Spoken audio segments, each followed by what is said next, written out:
agora com o novo projeto aí Transa Segura.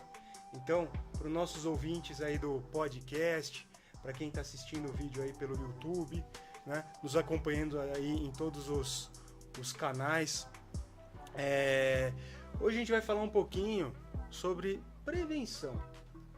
Então, o que é a prevenção? Prevenção primária, prevenção secundária, né?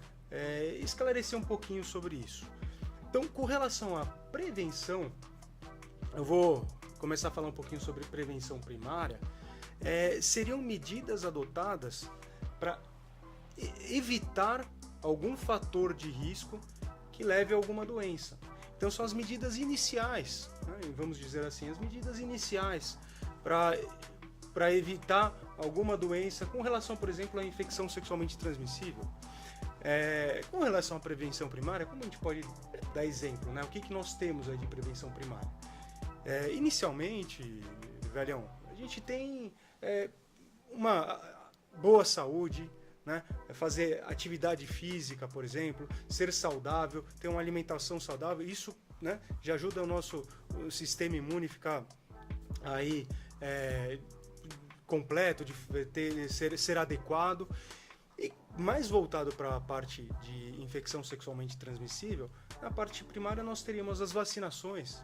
Então, por exemplo, a vacinação contra o HPV, a vacina quadrivalente, a vacina bivalente, a vacinação contra a hepatite, por exemplo, hepatite B. Então, são formas de prevenção primária. Outro tipo também de prevenção seria o uso de preservativo, né? Então, o uso da camisinha masculina, por exemplo, já ajuda a evitar muitas infecções sexualmente transmissíveis. Então, acho que essas são as formas básicas aí de prevenção primária. Então, ter um sistema imunológico adequado, né, uma imunidade boa, então praticar exercício físico, uma boa alimentação, as vacinas em dia, principalmente aí do HPV e da hepatite, e sempre se prevenir usando preservativos em relações aí que você, né, não conhece bem o parceiro, não tem um relacionamento fixo. Então essa seria a parte inicial da prevenção primária. E com relação à secundária, velhão, o que você tem aí para dizer para nós? A prevenção secundária é quando você já se expôs ao risco, né? Então você já se expôs, teve uma relação sexual, você teve um contato e você quer saber se você teve risco de se contaminar com alguma doença, né? Para não transmitir para outra pessoa e para tratar preventivamente antes que ela evolua para uma coisa mais grave. O que eu acho até legal a gente discernir um pouquinho aqui é que logo depois que a gente tem o contato sexual, então teve o contato sexual desprotegido, tem aquela pessoa que teve exposição a uma certa doença e vai manifestar, né, vai evoluir com algum sintoma, e tem os assintomáticos, que às vezes podem ter a doença e não saber. Eu acho que talvez a prevenção secundária seja mais voltada principalmente para os assintomáticos, porque a pessoa que é sintomática, muito provavelmente ela vai procurar ajuda, né? Vai tentar entender o que aconteceu, mas os assintomáticos às vezes se expuseram e continuam a vida normal, acham que não tem nada. Seria isso? O que é importante? É importante falar, porque se você tem contato com uma pessoa que você não se preveniu adequadamente, então você pode pegar alguma infecção sexual que pode dar algum sintoma. Pode dar uma ferida, pode dar uma secreção, pode dar um mau cheiro, pode dar uma bolha, pode dar uma verruga. Então, em cima desses sintomas, você acaba procurando um médico. E lógico que ele vai fazer outros exames para procurar outras doenças. Existem infecções sexualmente transmissíveis que não dão sintoma nenhum. Então, a pessoa tem uma relação sexual, ela pode se contaminar e não sabe que tem aquela doença. E aquela infecção ela pode evoluir silenciosamente, podendo complicar posteriormente. É o caso da sífilis, é o caso do HIV, é o caso das infecções por clamídia, gonococo, né? Em que você não sabe que você está com a doença, ou porque você não apresentou sintomas nenhum, ou porque você não deu importância para aquele sintoma e ele desapareceu. Então, a prevenção secundária, ela gira em cima de você saber se a pessoa se contaminou com alguma coisa, né? Se ela tem ou não tem alguma Seriam doença. exames, na verdade, né? Realizar exames para detectar alguma doença, alguma, né, afecção aí, infecção precoce, antes que cause alguma coisa mais grave. Então aí seria mais por meio de exames. Aí o que a gente tem? Então ele tem 3 pilares importantes de exames em relação às doenças sexuais, né? O primeiro pilar de exames são doenças que você faz diagnóstico porque elas estão no sangue, né? É o caso do HIV, é o caso da sífilis e é o caso das hepatites. Então, nessas doenças, você consegue saber se a pessoa se infectou ou não realizando exames de sangue, né? Tal, sorologias. O herpes, né, também entraria. Herpes também, você pode saber fazendo a sorologia. Outras doenças, por exemplo, o HPV. O HPV não vai para o sangue. O HPV, ele pode dar verrugas visíveis e pode dar verrugas microscópicas. Então, se a pessoa perceber uma verruga, ela pode procurar porque ela percebeu a verruguinha. Mas se por acaso ela não perceber nenhuma lesão, ela pode ter lesão microscópica. A mulher pode ter lesão no colo do útero sem saber, pode ter uma lesão microscópica na vagina.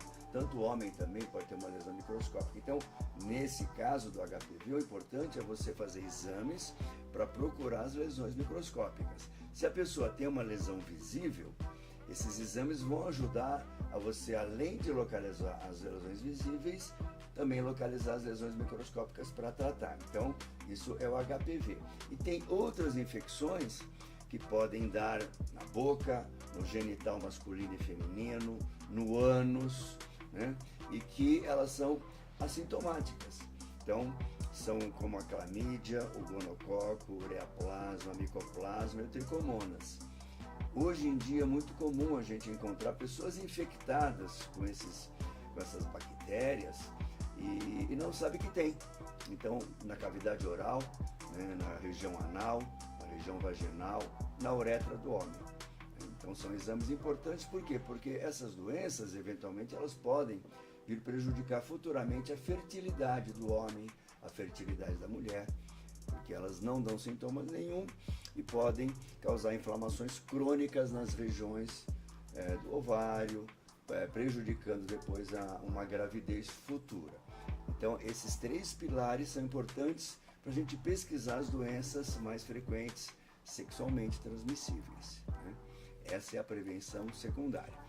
Abrindo um pouco o leque, né, que a gente quer cutucar mesmo, né? A gente quer colocar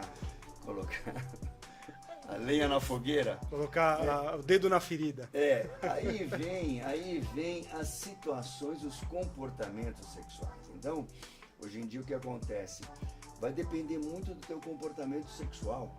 Então, se você é um indivíduo que tem uma pessoa fixa no teu relacionamento, vocês podem fazer os 2 exames de prevenção nesses 3 pilares e ter uma vida sexual normal. Porque você começou um relacionamento fixo e você fez os exames, a pessoa que você tem contato também fez os exames, leva uma vida normal, porque o que tinha que tratar entre os 2, vocês trataram.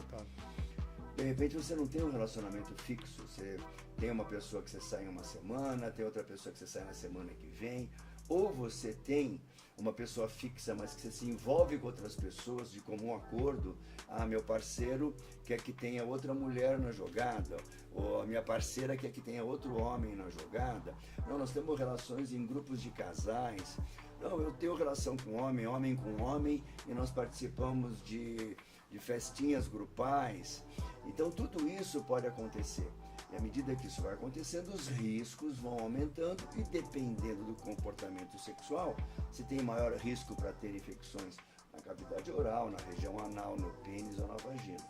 E aí sim, nós vamos começar a avaliar esses comportamentos de risco, né? Se a pessoa tem com frequência isso e não usa preservativo, é uma coisa. Se ela tem com frequência esse relacionamento e usa preservativo, a prevenção já é diferente. Então nós temos que adequar os exames que nós vamos fazer e a frequência que nós vamos fazer esse exame com o comportamento dele. E para quem você vai fazer? De repente a pessoa ela é uma profissional do sexo, então ela consegue se prevenir fazendo alguns exames. Agora ela não consegue realizar exames em todos os parceiros que ela tem. Então nós vamos começar a entender o comportamento de cada um para saber como que a gente pode orientar. O ideal é que todos envolvidos na relação sexual façam os exames. Nem sempre isso é possível. E aí, o que eu faço? O que a pessoa pode fazer? Ela vai periodicamente se submeter a alguns exames que a gente pode saber se ela se infectou ou não e tratar o mais precoce possível, né? Eu acho que é isso mesmo, foi perfeito, porque esse programa serve para isso, eu acho que para conscientizar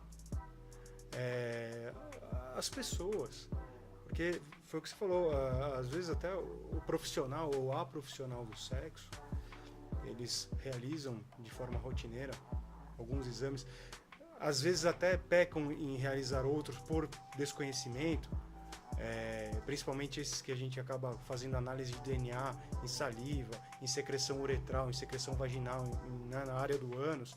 A gente tenta detectar aí algumas bactérias sexualmente transmissíveis, como gono, clamídia, micoplasma, neoplasma, tricomonas. Esses a gente percebe que o pessoal às vezes acaba pecando em realizar, talvez por falta de informação. Mas eu acho que você foi perfeito, porque nunca é unilateral, né? E quando é unilateral, então quando a pessoa, ela teoricamente está sozinha, porque ela tenta se prevenir, mas ela não sabe o que vai acontecer com outra pessoa, que é o que acontece com o profissional do sexo. É importante ela ter uma frequência maior, porque ela não sabe com que ela está entrando em contato, né? E o contato ela pode até se proteger, mas invariavelmente pode rolar um beijo, pode rolar um sexo oral sem preservativo, né? Vai encostar, mesmo se usando preservativo, vai encostar a região pubiana, o escroto, alguma região pode entrar em contato com pele e pode aumentar o risco de HPV, por exemplo. Então eu acho que os exames preventivos, digamos assim, né? Os exames preventivos aí para prevenir, para fazer a prevenção secundária, seria importante a gente falar mais abertamente sobre isso, né? Não apenas, o pessoal está muito acostumado com sorologia. Fiz já sorologia para sífilis, hepatite, HIV e herpes e tá tudo bem. Não, tem coisas muito, muito além disso, né? E talvez aí com o avanço em relação principalmente ao tratamento e ao controle do HIV, né? Hoje em dia tem um controle, a pessoa pode ter o HIV e tem um controle muito bom da doença, que ela acaba tendo uma vida praticamente normal. Então, com esse controle do HIV, parece que o pessoal acabou se perdendo um pouco a preocupação, e essas outras infecções aí se alastraram. Aumentaram bastante. Aumentaram muito. A gente vê coisas que a gente nunca tinha visto, ou talvez nunca tivesse percebido. Por exemplo, pessoas que vieram com dor crônica de garganta, inclusive passaram em otorrino, passaram em diversas especialidades, e ninguém, né, descobria, achava que era HPV, achava que era uma infecção por bactéria comum, que era uma laringite, que era uma faringite, ou que era uma amidalite. Ninguém encontrava nada. De repente, quando a gente foi fazer a análise, tinha aí uma infecção sexualmente transmissível, tinha um micoplasma, uma clamídia, um ureaplasma, né? Então eu acho que isso foi um dos fatores que veio com força para a gente tentar fazer esse programa, né? Eu acho que daí vieram as origens para a gente falar, poxa, precisamos falar mais sobre isso. E uma coisa interessante é que no passado, né, bem no passado, né, nossos avós, existia o tal dos exames de prevenção, muito comum, né? Então você casava pré-nupcial. Antes de ter relação, pré-nupcial. Exames pré-nupciais, né? Então você casava antes, né, de ter relação. Então, olha, eu vou casar, então vou fazer os exames pré-nupciais, tanto no homem como na mulher. Isso era a coisa mais comum que tinha. Lógico, né, que eventualmente tinha pessoas que já tinham relação sexual antes de casar, mas era mais comum a pessoa aguardar, né, para ter relação após o casamento. E as coisas foram mudando gradativamente. Hoje isso é quase que impossível. É raro você ver um casal, ainda tem, mas é raro um casal que se guarda e só vai ter relação sexual depois que casar. né? Então hoje o que acontece? As pessoas têm relação sexual, né? E posteriormente é que vão se preocupar em relação à doença. Então eu acho que está surgindo hoje em dia essa maior preocupação. As pessoas que pegaram alguma doença e que viram que dá trabalho tratar HPV, viram que tem um custo elevado no tratamento, um tempo longo até se recuperar. Insegurança, medo de nunca mais voltar ao normal. Que é o nosso dia a dia. É o nosso dia a dia. A gente recebe pacientes chorando no consultório, né? Parece que a vida acabou. Essas pessoas não vão querer mais se infectar e também não querem passar para ninguém, né? Então elas não querem pegar doença nenhuma e não querem passar. Aí qual que é a orientação? Aí surge de novo o tal dos exames pré-nupciais, né? Então olha, se você vai ter um novo relacionamento, vamos conversar com essa pessoa que você teve um novo relacionamento, que você usou preservativo, à medida que vocês querem ter uma relação mais fixa, uma relação mais segura, vamos fazer os exames de prevenção, vamos fazer os exames desses 3 pilares. Exames de sangue, pesquisar HPV e pesquisar essas outras doenças nessas outras regiões. Aí sim, você com essa pessoa que você está fixa, você consegue ter um relacionamento mais saudável, sabendo que vocês não têm doença nenhuma, porque quem tiver alguma doença, a gente trata antes de vocês entrarem em contato sexual. Então é mais ou menos essa ideia em relação à prevenção. E com certeza, né, quem está ouvindo a gente pode ter algum comportamento diferente e podem ter dúvidas em relação a isso. É para isso que a gente está aqui. Escreve para a gente, pega a sua dúvida, qual o risco que você correu, que riscos que você acha que você pode ter corrido ou que você não quer correr, o que você pode fazer, como que a gente pode orientar vocês em relação ao tipo de comportamento que cada um está tendo. É isso aí. Eu acho que só para encerrar, que a gente não conversou sobre isso, com relação especificamente ao HIV, hoje em dia existe o PrEP e o PEP, né? Aquela terapia profilaxia pré-exposição, que é o PrEP, e a profilaxia pós-exposição, que é o PEP.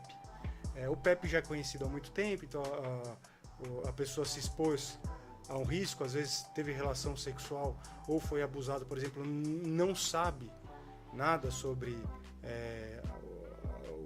a outra pessoa, então não sabe se tem ou não, ou se contaminou com a agulha de uma profissional da saúde e o paciente é HIV positivo, e aí entra a profilaxia pós-exposição, que é o famoso coquetel, né? Isso já tem aí há um bom tempo e hoje em dia, né, vem vindo com força o tal do PrEP, que é a pré-exposição. O que eu quero deixar bem claro, que já diversas pessoas vieram conversar sobre isso, de fazer festinha, vou fazer festinha, vou tomar antes para não correr risco.